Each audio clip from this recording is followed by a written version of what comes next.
इस 1.5 महीने में लगभग हम 7,000 नए केसेस ये हमारे यहाँ आ रहे हैं और इस समय प्रदेश में 45,000 से ऊपर भी ऐसे एक्टिव केसेस हो गए हैं, जो पिछली पहली लहर से 1.5 गुना से भी ऊपर हो गया है। अब ये हमारी सावधानी का एक बहुत महत्वपूर्ण विषय है। हमारी पहली प्राथमिकता है कि हम किस प्रकार से सुरक्षित रहें, कैसे अपने आप को बचाव कर सकें। इस काम को लेकर के हमारा हर विभाग, चाहे वो स्वास्थ्य विभाग है, चाहे वो हमारा होम डिपार्टमेंट है, चाहे पंचायत डिपार्टमेंट विभाग है या शहरी निकाय विभाग है, सभी विभाग इसी ओर लगे हैं कि हम कैसे अपने लोगों को इस महामारी से बचा सकें, इसको दूर रख सकें। इसके लिए बहुत से हमने प्रयत्न किए हैं और उन सब प्रयत्नों में एक प्रयत्न कि हमने राज्य स्तरीय एक कोविड मॉनिटरिंग कमेटी बनाई है, जिसकी अध्यक्षता हमारे स्वास्थ्य मंत्री श्री अनिल विज कर रहे हैं। लगातार सब चीज़ों पर हमारे सारे विभाग मिलकर के नज़र रखेंगे। हर दिन जो भी नई जानकारी आएगी उसके आधार के ऊपर नए कदम जो भी लेने होंगे वो हम लेंगे। हम एक विषय अपने श्रमिक भाइयों से निवेदन करते हैं कि पिछले वर्ष की तरह इस बार ऐसा कुछ भी नहीं होने वाला कि हमारा कोई आर्थिक चक्र ये बंद हो। हमने बहुत से सुझाव आते रहे हैं कि लॉकडाउन की तरफ चलना चाहिए। हमने तय किया है कि नहीं, हमारी सामान्य गतिविधियां वो चलती रहेंगी, सब सावधानियां हम बरतेंगे, लेकिन लॉकडाउन जैसी स्थिति आने पर फिर से ये जो चक्र रुकता है, उद्योग बंद होते हैं। हमारे श्रमिक भाई खास करके जो हर महीने ताज़ा कमाते हैं और अपने परिवार को चलाते हैं, 10-15 हज़ार की सैलरी लेते हैं, अगर काम छूटता है तो एक नया एक दौर एक शुरू हो जाता है उनकी कठिनाई का। हम चाहेंगे कि ये सारा सिस्टम बना रहे ताकि हमारे ऐसे जो मजदूर भाई हैं, श्रमिक भाई हैं, उनको किसी प्रकार की कठिनाई न आए। जहाँ तक कोरोना के बढ़ने का विषय है, इसमें कुछ चैलेंजेस आए हैं। एक चैलेंज तो यह है कि हमारी गति बहुत तीव्र जो बढ़ रही है, तो उसमें जो आवश्यकता है, अस्पतालों की आवश्यकता, वहाँ बेड्स की आवश्यकता, ऑक्सीजन बेड्स की आवश्यकता, वेंटिलेटर्स की आवश्यकता, इसको पूरा हम ध्यान रखे हुए इसको हम ठीक कर रहे हैं। आज की जहाँ तक स्थिति है, आज हमारे अस्पतालों में बेड्स की कोई कमी नहीं है, मास्क की कोई कमी नहीं है, अपना सैनिटाइजर्स की कोई कमी नहीं है, पीपीटी किट्स की कोई कमी नहीं है। तो ये सारी चीज़ें पर्याप्त मात्रा में हमने उपलब्ध करा ली हैं। अगर हर दिन थोड़ा चैलेंज होता है तो ऑक्सीजन की उपलब्धि का होता है। ऑक्सीजन अभी तक जितनी हरियाणा में उत्पादन होता है उससे हमारा काम चल रहा है, लेकिन उसी को और आगे व्यवस्था को ठीक करते हुए हमने कुछ आपातकाल व्यवस्थाओं की भी चिंता की है। अभी तक जो लिक्विड हमारे पास जो ऑक्सीजन है, पानीपत के प्लांट से ज़्यादा हमको ऑक्सीजन मिलती है, जो इंडियन ऑयल कॉरपोरेशन का जो प्लांट है, लेकिन उसमें भी आवश्यकता पड़ने पर जो गैस फॉर्म है इसका ऑक्सीजन का, उसकी उपलब्धि भी हम करवाने की सुनिश्चित हमने किया है, जो बड़ी मात्रा में है। लिक्विड से भी 4 गुना ज़्यादा ये हमारी गैस की उपलब्धि होती है। चूँकि गैस ऑक्सीजन की ट्रांसपोर्टेशन कई बार संभव नहीं होती है, तो आपातकालीन स्थिति में हमने DRDO को भी निवेदन किया है कि कोई एक टेम्परेरी हॉस्पिटल 500 बेड से लेके 1000 बेड के हॉस्पिटल की व्यवस्था हम पानीपत में करने जा रहे हैं। यदि आपात स्थिति में आवश्यकता पड़ी तो हम उस अस्पताल का भी उपयोग हम करेंगे। तो उसी में दूसरा जो निर्णय हमने किया है कि माइल्ड से मॉडरेट जो भी मरीज़ हैं, जो प्रभावित कोविड के ऐसे पेशेंट्स हैं, उनसे निवेदन किया कि होम आइसोलेशन इसी में एक प्रकार से उनकी व्यवस्था अगर रहेगी तो अन्य नेसेसरी जो बर्डन है अस्पतालों के ऊपर वो नहीं बढ़ेगा। घरों में भी वो ठीक हो सकते हैं। जो माइल्ड टू मॉडरेट जो सामान्य यानी स्तर की जो कोविड है जिनको, उनको घरों के अंदर रखेंगे। उसके लिए हमने डिस्ट्रिक्ट कोविड सेंटर्स बनाए हैं। 526 कोविड सेंटर्स हमारे डिस्ट्रिक्ट्स में बने हैं, जहां 45,000 बेड्स की व्यवस्था है। और जो कोविड हॉस्पिटल्स हैं, केवल कोविड का ही इलाज करेंगे, तो ऐसे भी 281 अस्पतालों को हमने डेडिकेट किया है, जहां 21,000 ये बेड्स हैं। तो ऐसे निजी अस्पतालों से भी हमने निवेदन किया है कि पहला काम वो हमारा कोविड पेशेंट्स है उनको ट्रीटमेंट का है। बहुत से अस्पतालों ने अपने ओपीडी को भी बंद कर दिया है, ताकि ओपीडी का पेशेंट फिर भी कुछ दिन उसको देरी करने से कोई बहुत कठिनाई नहीं आएगी, लेकिन कोविड का जो पेशेंट है उसको प्राथमिकता से उसका उपचार करना ये बहुत ज़रूरी है। निजी अस्पतालों में कमरों की जो किराया है उसका दुरुपयोग वो ना करें। तो अलग अलग स्तर के जो निजी अस्पताल हैं उनमें 8,000 रुपये से लेकर 18,000 रुपये प्रतिदिन ये राशि भी उनकी तय की है, ताकि इससे ज़्यादा राशि वो न ले सकें। जहाँ तक टेस्टिंग की बात है, टेस्टिंग भी हमारे यहाँ लगभग 40,000 टेस्ट ये प्रतिदिन हों, ऐसी हमने व्यवस्था की है। तो इस टेस्टिंग के लिए भी 500 रुपये का रेट ये प्राइवेट अस्पतालों के लिए तय किया है। अगर घर से सैंपल लेकर के आते हैं तो 600 रुपया वो चार्ज कर सकते हैं, इससे ज़्यादा वो चार्ज नहीं करेंगे प्रतिदिन। ये हमारी टेस्टिंग की व्यवस्था और आगे बढ़े, हम अपने यहाँ प्रयत्न कर रहे हैं कि ये 40,000 से 70,000 तक हम इसको लेकर के जाएं। अभी तक कुल 33 लाख लोगों को ये मैं वैक्सीनेशन की बात कर रहा हूँ, तो वैक्सीनेशन 70,000 व्यक्तियों का प्रतिदिन वैक्सीनेशन हो, ऐसा हम एक प्रयत्न कर रहे हैं। अभी तक 33 लाख लोगों को वैक्सीनेशन का ये टीका लग चुका है। 1800 केंद्र वैक्सीनेशन के ये हमने स्थापित किए हैं। अभी 20 अप्रैल यानी आज से अगले 4-5 दिन तक एक मेगा जो अभियान है, महाअभियान है, वो इस वैक्सीनेशन के जो टीके हैं उनका लगाया जाएगा। मैं आभारी हूँ प्रधानमंत्री नरेंद्र मोदी जी का, जिन्होंने ये कहा है कि 1 मई से 18 वर्ष तक की आयु के भी जितने नौजवान हैं, पहले अभी तक 45 वर्ष तक के लोगों को ही वैक्सीनेशन का टीका ये लगता था, अब 18 वर्ष से ऊपर भी 1 मई के बाद ये खुलने जा रहा है। तो ऐसे सब नौजवान साथियों को भी कहूँगा कि 1 मई के बाद वो भी वैक्सीनेशन का टीका ये लगवा लें। और एक सुविधा ये होने वाली है कि बाज़ार में भी वैक्सीनेशन का टीका ये उपलब्ध हो जाएगा, ताकि बाज़ार में उपलब्ध होने के बाद जो भी कहीं टीका लेकर के कहीं लगवाना चाहता है तो जा कर के लगवा सकते हैं। अभी ऑक्सीजन की जहाँ तक बात है, मैं बेड्स की बात कर रहा था, तो हमारे पास 2131 ऐसे बेड्स ऑक्सीजन के उपलब्ध हैं, आईसीयू के बेड्स भी उपलब्ध हैं। अभी तक 721 कोरोना मरीज ये ऑक्सीजन बेड्स पर हैं, अर्थात अभी 1/3 अभी ऑक्सीजन के जो बेड्स हैं उनका उपयोग हो रहा, बाकी अभी 1400 हमारे पास अस्पतालों में उपलब्ध हैं। जहाँ तक वेंटिलेटर्स की बात है, 1080 वेंटिलेटर्स उपलब्ध हैं, 131 मरीज इस समय वेंटिलेटर्स पर हैं। इसलिए इन किसी भी बात से कोई चिंता करने की आवश्यकता नहीं है। कई बार पैनिक की स्थिति बनती है कि एक चीज़ की कमी आती है तो फिर लगातार वो कमी का प्रचार होता है। कोई प्रचार न करे, हमें दिन रात लग करके हमारे सभी विभाग लगे हैं कि ऐसी कोई भी चीज़ होगी उसकी व्यवस्था लगातार करेंगे। तो इसलिए जहां हमारे मरीज रोज़ाना, जैसा मैंने बताया, 7,000 अगर वो बढ़ रहे हैं तो वहीं पर लगभग 3,000 से ऊपर वो ठीक भी हो रहे हैं। कल का आंकड़ा है 3,663 लोग वो ठीक भी हुए हैं। अर्थात लगातार किसी का 10 दिन बाद, किसी का 12 दिन बाद, किसी का 14 दिन के बाद ठीक होने का क्रम भी ये लगातार जारी है। तो इसलिए मित्रों, इन चीज़ों को हम ध्यान रखेंगे और इलाज तो सरकारी व्यवस्था से होगा, लेकिन उसका जो प्रिकॉशन है, उसका बचाव है, वो हमको खुद करना होगा। अगर आप अपना बचाव करने में सफल होंगे तो सबसे बड़ी उपलब्धि हमारी ये है। हाँ, किसी कारण से कोरोना के हम पीड़ित हो गए तो उसकी इलाज के नाते से उसकी सुरक्षा करने की जिम्मेदारी हमारी सरकार की है। हम कोई भी इसमें कमी नहीं आने देंगे। आपको आपका मनोबल बना रहे, इस नाते से ही ये मैं प्रतिदिन जो आपके सामने आकर के बातचीत करता हूँ, ये उसका जो पहलू है, इस नाते से ही मैं आपके पास आता हूँ। आज दूसरा विषय, जैसे मैंने पिछली बार बताया था, वो जो करंट इशू चल रहा है, किसान की जो फसल है उसकी प्रोक्योरमेंट है। हमने 1 अप्रैल से प्रोक्योरमेंट का काम शुरू किया था। इस बार गेहूँ, सरसों, चना, इसकी प्रोक्योरमेंट के साथ साथ जो रबी की फसल है उसमें जौ भी हमने जोड़ा है। यद्यपि चना, सरसों और जौ ये एमएसपी से ऊपर चल रहे हैं, हमारी मंडियां व्यवस्था करने के बाद भी हमको उसमें कुछ खरीदना नहीं पड़ रहा है।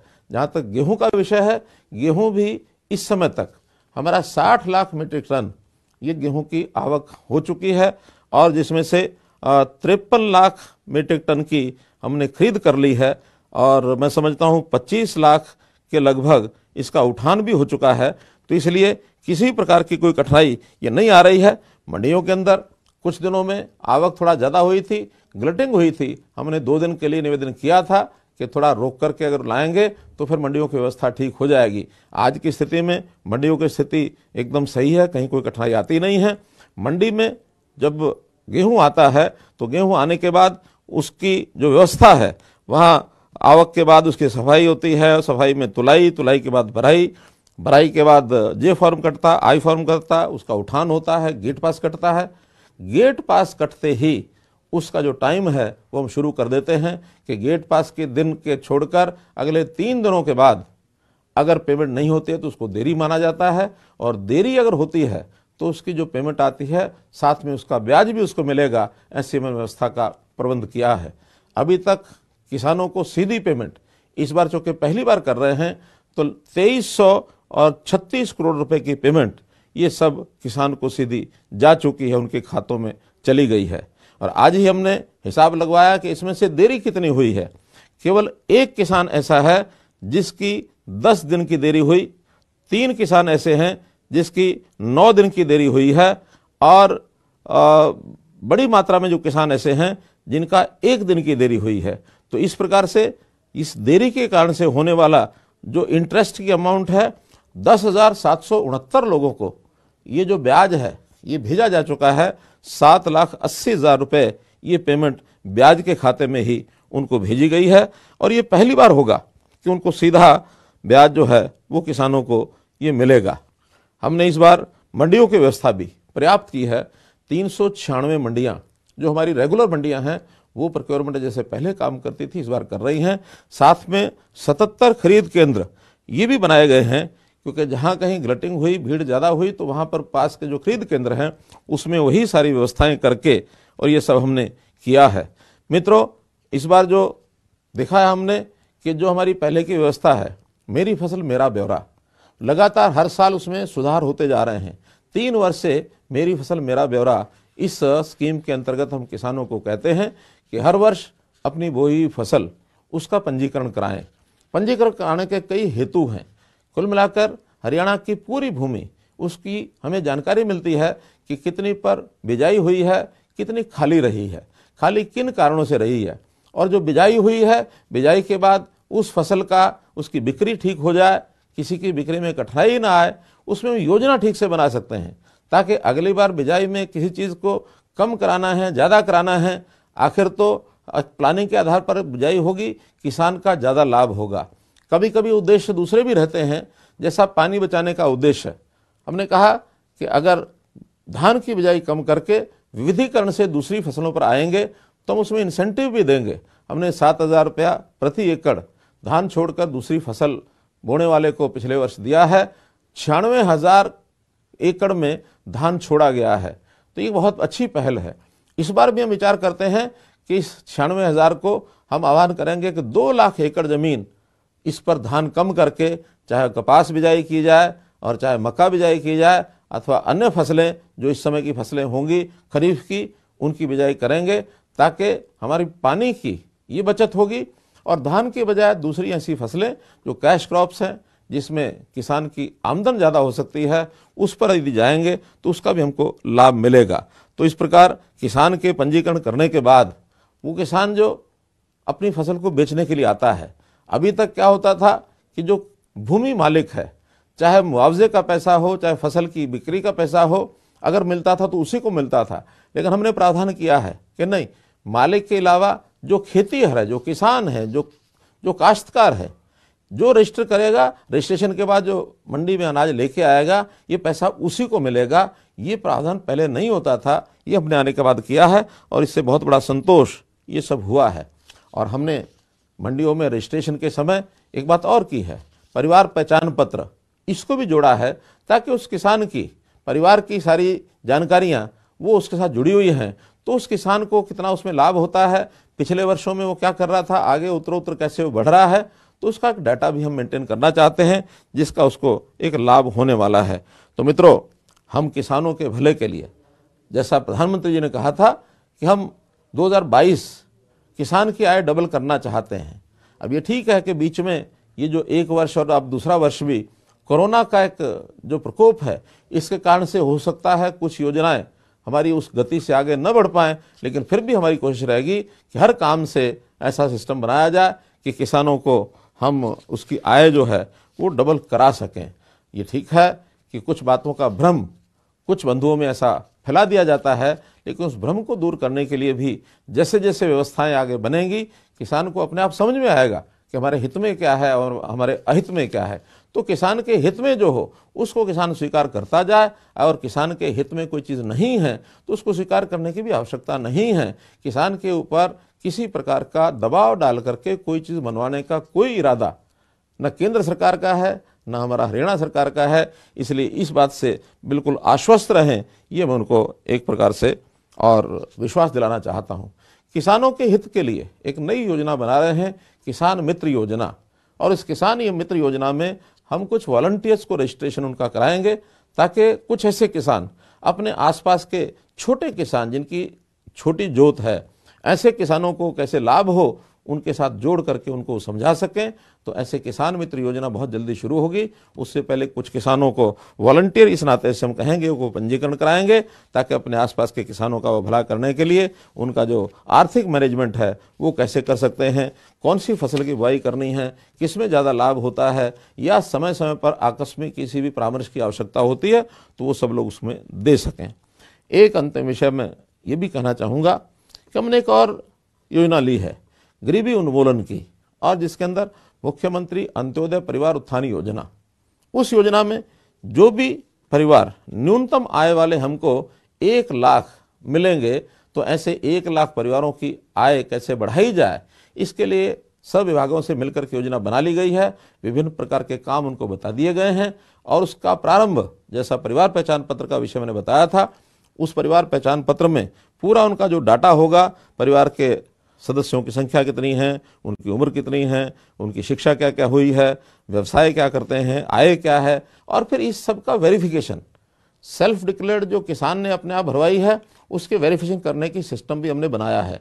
लोकल कमेटीज का गठन किया है, जिसके अंदर 2 सरकारी आदमी होंगे, 3 पब्लिक के आदमी होंगे। तो ऐसे 5 लोग मिल करके उसके बताए हुए डाटा को वो वेरीफाई करेंगे, और वेरीफाई करने के बाद फिर उसमें जो 1 लाख परिवार निकलेगा उनकी सहायता करने के लिए हम आगे बढ़ाएंगे। अभी तक वेरिफिकेशन करने के लिए 4.5 लाख परिवारों को हमने क्षेत्र में ये जो लोकल कमेटीज़ हैं उनको ये डाटा भेज दिया है। वेरिफिकेशन चल रही है, और उस वेरिफिकेशन के बाद 15,000 परिवार वापस एक प्रकार से डाटा उनका पहुंच चुका है। उन 15,000 परिवारों को संपर्क करके क्या वो काम कर सकते हैं, कोई अपना व्यवसाय कर सकते हैं, कहीं छोटी नौकरी कर सकते हैं, कोई मजदूरी कर सकते हैं, कोई पशु बांध करके उसके दूध के बाद उसका जो आर्थिक उपार्जन जो उन्होंने करना है वो कर सकते हैं, छोटा लघु उद्योग कर सकते हैं। कोई परिवार ऐसा भी हो सकता है कि बहुत ही लाचार परिवार हो, शायद कुछ भी ना कर सके, उसकी भी व्यवस्था विचार करेंगे। लेकिन योजनाएं अब पहले की तरह नहीं चलेंगी कि केंद्र की योजना आ गई, प्रदेश की योजना आ गई, हमने प्रचारित कर दिया और लोग अपने आप मांगने आते हैं। पहले मांगने आते थे, फिर हमने उसके लिए एक अलग व्यवस्था की थी, उसके लिए सरल केंद्र बनाए थे, अंत्योदय केंद्र बनाए थे कि वहाँ जा करके अपने फार्म को भर दो और सुविधा आपको वहीं घर बैठे मिलेगी। अब उससे भी सरल हम कर रहे हैं कि ऐसे परिवार जिनकी आवश्यकता है, जो पात्र परिवार हैं, ऐसे पात्र परिवारों को घर में जा करके उसको किस योजना का लाभ हो सकता है, शायद उसको पता भी नहीं होगा कि सरकार के लोग उसके घर में आने वाले हैं, लेकिन उसके घर जाकर और उसकी व्यवस्था की जाएगी ताकि उसका जीवन यापन वो ठीक से हो सके। तो ये काम हम अभी करने वाले हैं ताकि हर परिवार वो सुखी परिवार हो। पंडित दीनदयाल उपाध्याय ने कहा है कि किसी समाज को यदि आप सुखी करना चाहते हैं तो सुखी करने के लिए सबसे आवश्यक है कि उस समाज का जो न्यूनतम सीढ़ी पर, छोटी छोटी सीढ़ी पर, आखिरी सीढ़ी पर खड़ा व्यक्ति वो यदि प्रसन्न होगा तब सुखी समाज की कल्पना की जा सकती है। तो ये अंत्योदय का अभियान ये चला करके हम इस कार्य को आगे बढ़ाएंगे, ये हमारी सरकार का संकल्प है और बहुत जल्दी इसके जो परिणाम हैं वो हमारे सामने आएंगे। तो इस नाते से एक सुखी समाज की कल्पना हम करना चाहते हैं।